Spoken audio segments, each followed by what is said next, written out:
What's up everyone? Welcome back to the channel guys. Welcome to day कौन सा है 19? Yes, day 19 of the GNG 3.0 guys. और हम बस क्लोजर पे पहुंचते जा रहे हैं. आज हम कवर करेंगे चैप्टर नंबर 7. इंडियन इको का हमारा चैप्टर नंबर 1, 2, 3, 4 हो चुका है.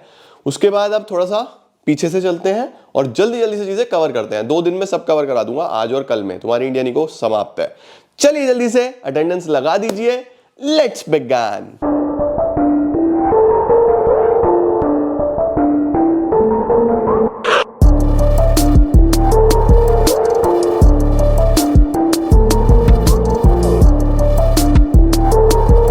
बच्चे बहुत ही आसान चैप्टर है एनवायरनमेंट एंड सस्टेनेबल डेवलपमेंट. मुझे लगता है इसको रिवाइज करने में हमें मात्र 15 से 20 मिनट लगेंगे.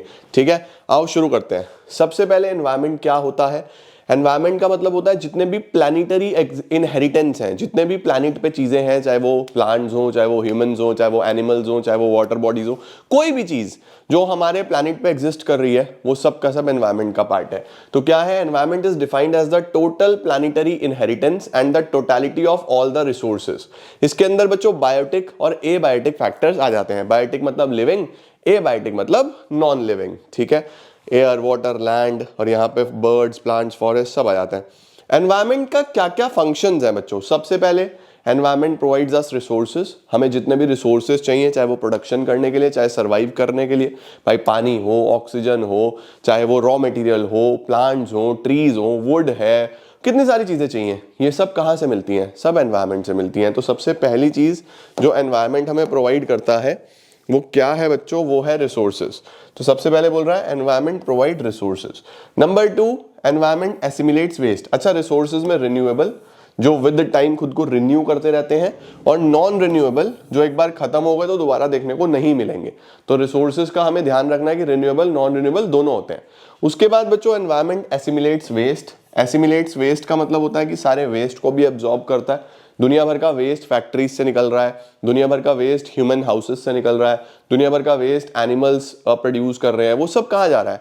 सब एनवायरनमेंट अब्जॉर्ब कर लेता है. तीसरा, एनवायरनमेंट सस्टेन्स लाइफ. एनवायरनमेंट की वजह से ही हम जी पा रहे हैं. हमारे जीने के लिए सन, सॉइल, वाटर, एयर, कितनी सारी चीजें इंपॉर्टेंट है. वो सब मैन मेड नहीं है, सब एनवायरनमेंट ने बना के दिए हैं हमको. तो एनवायरनमेंट ही जीवन जीने में हमें हेल्प करता है. Environment provides aesthetic services. Aesthetic services का क्या मतलब है? एस्थेटिक सर्विसेज का मतलब है कि हमें जो ब्यूटी, जिसको देख के हमें वाव फीलिंग आती है कि यार बहुत थक गए हैं, चलो कहीं पहाड़ों पे चलते हैं, चलो कहीं बीचेस पे चलते हैं, तो वो शानदार जो एस्थेटिक ब्यूटी है ना, वो सब भी एनवायरनमेंट ही हमें प्रोवाइड करता है. सुंदर सुंदर फॉरेस्ट, वाटर बॉडीज, रेनफॉल है ना, वो रेनबो निकलता है, लोग स्पेशल खुश हो जाते हैं देख के, दिल को सुकून मिलता है, अच्छा लगता है. तो वो सब भी बच्चों एनवायरनमेंट से ही मिलता है. ठीक है, इसके बाद बच्चों हमारे पास एक इंपॉर्टेंट टॉपिक आ रहा है, वो है कैरिंग कैपेसिटी. बोल रहा है कि एनवायरनमेंट तब तक ही ये सारी चीजें कर पाएगा जब तक आप उसकी कैरिंग कैपेसिटी को डिस्टर्ब नहीं करोगे. सर ये कैरिंग कैपेसिटी क्या होता है? कैरिंग कैपेसिटी होता है बेसिकली कि जो एनवायरनमेंट का रिसोर्स रीजनरेशन प्रोसेस है, यानी रिसोर्स को दोबारा से बनाने में, जो एनवायरनमेंट को समय लगता है, राइट, उसका जो समय है, आपको ये ध्यान रखना है कि अगर 3 दिन लग रहे हैं तो आप उससे पहले और चीजें एक्सट्रैक्ट ना करो, है ना भाई. तुम्हारा भी तो एक रेट ऑफ एक्सट्रैक्शन है, तो जो तुम्हारा रेट ऑफ एक्सट्रैक्शन है ना, आपको जो रिसोर्स को एक्सट्रैक्ट करना है, तुम कोई भी रिसोर्स निकाल रहे हो, तुम पानी निकाल रहे हो, तुम ऑयल निकाल रहे हो, बेसिकली तुम कोई मतलब ऑयल मतलब पेट्रोल वगैरह, डीजल वगैरह सब एनवायरनमेंट से आता है ना, तुम कोल निकाल रहे हो, तो बेसिकली जो एनवायरनमेंट का रेट ऑफ रीजनरेशन है वो बेटर होना चाहिए as compare to the rate of extraction. अगर रेट ऑफ एक्सट्रैक्शन ज्यादा हो गया ना, कि तुम ज्यादा एक्सट्रैक्ट कर रहे हो और एनवायरनमेंट को वो चीज बनाने का टाइम ही नहीं मिल रहा, तो फिर सब कुछ बिगड़ जाएगा, एनवायरनमेंट हार्म होगा. ठीक है, तो बोल रहा है carrying capacity implies 2 things. Resource extraction should remain below, ये हमेशा नीचे रहना चाहिए द रेट ऑफ रीजनरेशन से. Generation of waste should remain within the absorption capacity. उसके साथ साथ दूसरी इंपॉर्टेंट पॉइंट क्या है कि हर एनवायरनमेंट की एक एब्जॉर्प्शन कैपेसिटी है कि कितना वेस्ट एनवायरनमेंट एब्जॉर्ब कर सकता है. वो जो कैपेसिटी है ना, वो वेस्ट एब्जॉर्प्शन कैपेसिटी के अनुसार ही वेस्ट प्रोड्यूस होना चाहिए। अगर आपने इतना वेस्ट प्रोड्यूस कर दिया जो एनवायरनमेंट एब्जॉर्ब ही नहीं कर पा रहा, तो फिर एनवायरनमेंट ठीक से फंक्शन नहीं कर पाएगा। तो एनवायरनमेंट के फंक्शन करने के लिए दो चीजें बहुत इंपॉर्टेंट है। सबसे पहला, जो रेट ऑफ रीजनरेशन है वो अच्छा होना चाहिए, बेटर होना चाहिए as compare to rate of extraction. दूसरा, जो आप वेस्ट प्रोड्यूस कर रहे हो, वो वेस्ट का जो प्रोडक्शन है वो कम होना चाहिए as compare to rate of absorption, environment अच्छे से एब्जॉर्ब कर पाए। ये चीज ध्यान रखना, ठीक है। एनवायरमेंटल क्राइसिस क्यों आ रही है बच्चों आजकल? सबसे पहले जनसंख्या बहुत ज्यादा बढ़ी हुई है, पॉपुलेशन एक्सप्लोजन। दूसरा, बहुत ज्यादा एक्सट्रैक्शन किया जाता है रिसोर्सेज का, जरूरत से ज्यादा एक्सट्रैक्ट करते हैं हम। तीसरा, बहुत सारे रिसोर्सेज एक्सटिंक्ट हो चुके हैं, अब दिखते ही नहीं है, बहुत सारी स्पीशीज एक्सटिंक्ट हो चुकी हैं बच्चों। आप अपने आसपास ही देखना, बहुत सारे एनिमल्स, बर्ड्स जो शायद आप जब छोटे छोटे होते थे तो दिखते थे आपको आपके घर के बाहर ही, अब दिखाई नहीं देते, एक्सटिंक्ट हो चुके हैं। उसके बाद लोगों के कंजम्पशन और प्रोडक्शन स्टैंडर्ड्स बहुत एफ्लुएंट है, बहुत डिस्टर्ब्ड है, बहुत ऊपर नीचे है, कोई भी एक फिक्स पैटर्न हम फॉलो नहीं करते। उसके बाद पॉल्यूशन बहुत ज्यादा है, air and water pollution. Global warming और ओजोन डिप्लीशन भी एक कारण है। ग्लोबल वार्मिंग का मतलब ओवरऑल टेम्परेचर में हीट आ चुकी है, मतलब पूरे अर्थ पे ही अगर आप देखोगे तो बहुत ज्यादा गर्म हो चुका है, तो ग्लोबल वार्मिंग हो रही है। उसके साथ साथ ओजोन डिप्लीशन, जो एक ओजोन लेयर जो हमें यूवी रेस से प्रोटेक्ट करती है, वो भी डैमेज होती जा रही है, ठीक है। वो उसका कारण भी क्या है कि जो एयर है ना हमारी, उसके अंदर बहुत ज्यादा इस तरीके की गैसेज हैं जो उस ओजोन को डिप्लीट कर रही हैं, उसको खराब कर रही हैं। तो लेयर खराब हो रही है तो यूवी रेज एंटर कर रही हैं, तो लोगों को स्किन कैंसर, बहुत सारी इस तरीके की प्रॉब्लम्स देखने को मिल रही हैं, ठीक है। बढ़िया सर। अब आता है बच्चों ग्लोबल वार्मिंग क्या होता है। ग्लोबल वार्मिंग मैंने आपको बता ही दिया कि हमारे आसपास का जो टेम्परेचर है ना वो बढ़ता जा रहा है ओवरऑल अर्थ पे ही। It is the observed and projected increase in the average temperature of earth atmosphere and oceans. ये क्यों होता है बेटा? देखो, सबसे बड़ा जो कारण है ना वो ये है due to the increase in greenhouse gas concentrations, ठीक है। जैसे कार्बन डाइऑक्साइड बहुत ज्यादा बढ़ रही है, मीथेन, ओजोन बहुत ज्यादा बढ़ रही है एनवायरमेंट में। तो इससे क्या होता है, ये जो गैसेस हैं इससे ओवरऑल टेम्परेचर जो होता है वो गर्म होता चला जाता है, ठीक है। उसके साथ साथ बर्निंग ऑफ फॉसिल फ्यूल्स, बहुत ज्यादा कोल, पेट्रोलियम प्रोडक्ट्स का यूज करना, उससे बहुत ज्यादा हीट प्रोड्यूस होती है। डिफॉरेस्टेशन, पेड़ का काटना, भाई पेड़ ही तो आपको ऑक्सीजन दे रहे हैं, पेड़ काटोगे तो कार्बन डाइऑक्साइड ही रह जाएगी, ठीक है। उसके साथ साथ मीथेन गैस का रिलीज होना एनिमल वेस्ट से। कैटल प्रोडक्शन बहुत ज्यादा बढ़ना, कैटल प्रोडक्शन बढ़ने से पेड़ बहुत ज्यादा कटते हैं, मीथेन गैस एनिमल वेस्ट से रिलीज होती है। तो ओवरऑल बहुत ज्यादा गर्मी हमें देखने को मिलेगी, ठीक है। इसके क्या हार्म होंगे? सबसे पहले आइस पिघलेगी। आइस अगर पिघलेगी बच्चों, ग्लेशियर्स अगर पिघलेंगे तो बहुत ज्यादा फ्लड्स आएंगे, बहुत ज्यादा बाढ़ आपको देखने को मिलेगी, नेचुरल डिजास्टर्स आएंगे, ट्रॉपिकल डिजास्टर्स आएंगे, विंड वगैरह बहुत ज्यादा, तूफान देखने को मिलेंगे। एनिमल्स पे बहुत इफेक्ट आएगा, बहुत सारे एनिमल्स जो बेचारे ठंड में रहते थे वो एक्सटिंक्ट हो जाएंगे, दिखना बंद हो जाएंगे।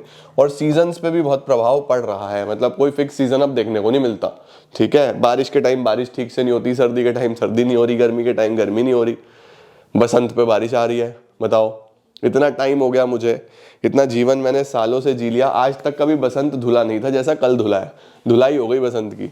ओजोन डिप्लीशन, ओजोन डिप्लीशन क्या होता है बच्चों? जो मैंने आपको बताया, हमारे जो एक्सटर्नल लेयर है अर्थ के ऊपर वो हमें प्रोटेक्ट करती है यूवी लेयर्स से, यूवी रेज से। जो यूवी रेज बाहर से आ रही है, अल्ट्रावायलेट रेज जो बाहर से आ रही है, उससे हमें प्रोटेक्ट करती है। उस लेयर को हम बोलते हैं ओजोन लेयर, और वो खराब होती जा रही है। तो क्या बोल रहा है? Ozone depletion refers to destruction of ozone in the ozone layer due to presence of, किस वजह से? क्लोरीन की वजह से। जो क्लोरीन हमें देखने को मिलता है क्लोरोफ्लोरोकार्बन्स में, ठीक है। क्लोरोफ्लोरोकार्बन्स क्या होते हैं बेटा? ये फायर एक्सटिंग्विशर्स में, ये कूलिंग सब्सटेंसेस में पाए जाते हैं, ये रेफ्रिजरेटर्स में, इस तरीके की चीजों में पाए जाते हैं। अब हम लोगों ने एक ट्रीटी साइन करी थी, कई सारी नेशंस ने मिलके, ठीक है, बहुत सारी नेशंस ने मिलके एक ट्रीटी का मतलब एक एग्रीमेंट साइन करा, जिसमें हमने ये सबने प्रॉमिस किया, सबने एश्योर किया सारे देशों ने कि हम क्लोरोफ्लोरोकार्बन्स को बिल्कुल ना के बराबर यूज करेंगे, यूज ही नहीं करेंगे, ताकि हमारी ओजोन लेयर डिप्लीट ना हो, हम अर्थ को बचा सकें, प्रोटेक्ट कर सकें। तो मुझे जल्दी से बताओ वो कौन सी ट्रीटी थी? मैंने जब पिछली बार चैप्टर पढ़ाया 100 डेज में आपको बताई है ट्रीटी, कमेंट सेक्शन में वेट करूंगा, बताओ कौन सी ट्रीटी थी जो, और इंपॉर्टेंट भी है, जो हमने साइन करी ओजोन डिप्लीशन को रोकने के लिए, ठीक है। देखो बोल रहा है the problem of ozone depletion is caused by high level of chlorine and bromine compounds in the stratosphere. सही है। कहाँ से आते हैं ये मैंने आपको बता दिया, कूलिंग सब्सटेंसेस में क्लोरोफ्लोरोकार्बन्स, उसके साथ साथ एरोसोल प्रोपेलेंट्स एंड ब्रोमोफ्लोरोकार्बन्स जो हमें फायर एक्सटिंग्विशर्स में देखने को मिलते हैं। इससे क्या होगा बेटा, यूवी रेज घुस जाएंगी, ठीक है, उससे स्किन कैंसर देखने को मिलेगा। बहुत सारे हमारे जो फाइटोप्लैंक्टन है जो एक्वेटिक ऑर्गेनिजम्स को इम्पैक्ट करेंगे वो हमें देखने को मिलेगा, राइट, क्योंकि उसका प्रोडक्शन कम हो जाएगा, वो बहुत इंपॉर्टेंट होता है एक्वेटिक एनिमल्स के लिए, वो उनको नुकसान देंगे। यूवी रेज से प्लांट्स की हेल्थ पे भी इम्पैक्ट होगा। ठीक है सर, बढ़िया। लो जी, ट्रीटी आ गई, मॉन्ट्रियल प्रोटोकॉल, ठीक है। Montreal protocol is a historical treaty designed by the members of United Nations to protect the ozone layer by phasing out CFCs which is supposed to be the main reason for ozone depletion. ठीक है, सारे Nations ने ये बोला कि हम chlorofluorocarbons का use बिल्कुल खत्म कर देंगे। ठीक है, उसके बाद इंडिया के एनवायरनमेंट में सबसे बड़े क्या क्या चैलेंजेस हैं बेटा, देखो बहुत सारे चैलेंजेस हैं, राइट, जैसे एयर पॉल्यूशन, वाटर कंटामिनेशन यानी वाटर पॉल्यूशन एक तरीके से, सॉइल इरोजन, सॉइल की जो सबसे फर्टाइल लेयर होती है उसका चले जाना, डिफॉरेस्टेशन, पेड़ों का कटना, वाइल्ड लाइफ का एक्सटिंक्शन होना, ये काफी सारे चैलेंजेस हैं जिसमें मेन जो हमें प्रॉब्लम्स पढ़नी है वो ये पढ़नी है और चैप्टर हमारा समाप्त। ठीक है, बहुत बेसिक है। लैंड डिग्रेडेशन का मतलब क्या होता है, लैंड की क्वालिटी खराब होना। लैंड की क्वालिटी क्यों खराब हो रही है, पेड़ कट रहे हैं। पेड़ क्यों कट रहे हैं, अर्बनाइजेशन की वजह से, मॉडर्नाइजेशन की वजह से, इंडस्ट्रियलाइजेशन की वजह से। तो पेड़ कटते जा रहे हैं तो लैंड की जो क्वालिटी है वो खराब होती जा रही है, राइट। उसके बाद डिग्रेडेशन ऑफ फॉरेस्ट्स, पेड़ों का कटना बहुत ज्यादा है ना, और बेसिकली हम लैंड की क्वालिटी खराब होने में, सॉइल इरोजन होने में हम बाढ़ को भी एक रीजन मान सकते हैं कि बहुत ज्यादा बाढ़ आ जाना, उससे भी लैंड की क्वालिटी खराब होती है ना। सॉइल इरोजन पढ़ लिया। बायोडाइवर्सिटी लॉस कि हमें बहुत सारे स्पीशीज देखने को नहीं मिलेंगे। वाटर पॉल्यूशन, एयर पॉल्यूशन, ये तो जानते ही हो, उसमें तुम्हें क्या पढ़ाऊं। लो जी, लैंड डिग्रेडेशन का मतलब क्या है, ओवरऑल क्वालिटी खराब हो जाना जमीन की, ठीक है, ह्यूमन एक्टिविटीज की वजह से, जैसे डिफॉरेस्टेशन, पेड़ों का कटना, ओवर ग्रेजिंग, बहुत ज्यादा पशु जब ओवर ग्रेज कर लेते हैं, बहुत ज्यादा चारा चर लेते हैं तो वो लैंड की जो क्वालिटी है ना उसको भी खराब कर देते हैं। उसके बाद encroachment into the forest lands, forest land में जबरदस्ती घर बना लेना, इंडस्ट्रीज लगा देना, एडिक्वेट सॉइल कंजर्वेशन मेजर्स ना लेना, सॉइल की क्वालिटी पे फोकस ना करना। उसके साथ साथ बेटा अनसस्टेनेबल फ्यूल वुड का यूज करना। अनसस्टेनेबल का मतलब जो फर्दर जनरेशंस को सपोर्ट ना करे, ऐसी चीजें यूज करना, राइट। डिग्रेडेशन ऑफ फॉरेस्ट आप सब जानते हो, पेड़ों का कटना, ये भी एक प्रॉब्लम है। सॉइल इरोजन, जब सॉइल की सबसे ऊपर वाली जो सरफेस सॉइल होती है वो वॉश हो जाती है एक्सेसिव फ्लड्स या रेन्स की वजह से। बायोडाइवर्सिटी लॉस का मतलब है कि हम अपने बहुत सारे स्पीशीज को एक्सटिंक्ट होता देख रहे हैं। वाटर पॉल्यूशन, जब वाटर के अंदर रिवर्स के थ्रू या फैक्ट्रीज के थ्रू बहुत ज्यादा पॉल्यूटेंट्स चले जाएं, फैक्ट्रीज का जो वेस्ट है वो कहीं भी पानी में छोड़ देते हैं, वो सारा का सारा पॉल्यूशन क्रिएट करता है। वही पानी एनिमल्स को भी नुकसान दे रहा है, वही पानी हम लोग भी पी रहे हैं, हमें भी नुकसान दे रहा है, तो वाटर पॉल्यूशन भी एक चैलेंज है। एयर पॉल्यूशन, एयर पॉल्यूशन बेटा बेसिकली किस तरीके से आप देख रहे हो, व्हीकल से, फैक्ट्रीज से स्मोक प्रोड्यूस हो रही है, ये सब एयर पॉल्यूशन में आ जाता है। उसके बाद कैसे आप एयर पॉल्यूशन को कंट्रोल कर सकते हो, ये सवाल पता होना चाहिए, बहुत आसान है, तुम इजीली लिख सकते हो, 10th क्लास का बच्चा भी लिख देता है। जैसे पब्लिक ट्रांसपोर्ट यूज करो, अपने व्हीकल्स ना लेके पब्लिक ट्रांसपोर्ट यूज करो, क्लीनर फ्यूल्स यूज करो, सीएनजी वगैरह की गाड़ी चलाओ रादर देन पेट्रोल डीजल। उसके साथ साथ घर में भी एलपीजी वगैरह यूज करो। उसके साथ साथ क्लीनर टेक्नोलॉजी, जैसे हम विंड एनर्जी, जैसे हम सोलर एनर्जी का यूज करें, तो ये सारी चीजें बेटा हमें हेल्प करेंगी पॉल्यूशन को कंट्रोल करने में। ठीक है, इसके बाद एनवायरमेंटल डिग्रेडेशन हो क्यों रहा है भाई, इसके क्या क्या कारण है। बेसिक, बहुत बेसिक, आप इजीली इसको लिख सकते हो। जैसे जनसंख्या सबसे बड़ा कारण है, फिर गरीबी, पॉवर्टी बहुत ज़्यादा है, तो बहुत सारे लोग सिर्फ नेचुरल रिसोर्सेज पे ही डिपेंडेंट है सर्वाइव करने के लिए, तो पेड़ वेड़ काटते रहते हैं, सर्वाइवल करते रहते हैं अपना। अर्बनाइजेशन बहुत ज़्यादा बढ़ रहा है, पूरे के पूरे गाँव खत्म कर करके शहर बनाए जा रहे हैं, तो बहुत ज़्यादा नुकसान हो रहा है। उसके साथ इंसेक्टिसाइड्स, पेस्टिसाइड्स, फर्टिलाइजर्स का यूज़ करना जो केमिकल बेस्ड है, केमिकल बेस्ड है तो हर तरीके से नुकसान देते हैं, हमें फूड में भी नुकसान देते हैं, जो उनका वेस्ट होता है जो हम ऐसे ही बहा देते हैं वहां से लैंड भी खराब होती है, वाटर भी खराब होता है। उसके साथ साथ ट्रांसपोर्ट व्हीकल्स बहुत ज्यादा हो गए हैं, उस पर कंट्रोल करना पड़ेगा। और बहुत तेजी से इंडस्ट्रियलाइजेशन हो रहा है, इंडस्ट्रीज लग रही है धड़ाधड़, लोग एग्रीकल्चर छोड़ के इंडस्ट्रीज में आ रहे हैं, तो वो भी एक ओवरऑल फायदा भी दे रहा है, नुकसान भी दे रहा है बहुत ज्यादा। अब इसको कैसे सेव कर सकते हैं हम एनवायरनमेंट को, सोशल अवेयरनेस, लोगों को अवेयर करना पड़ेगा कि कैसे आप एनवायरनमेंट को प्रोटेक्ट कर सकते हो।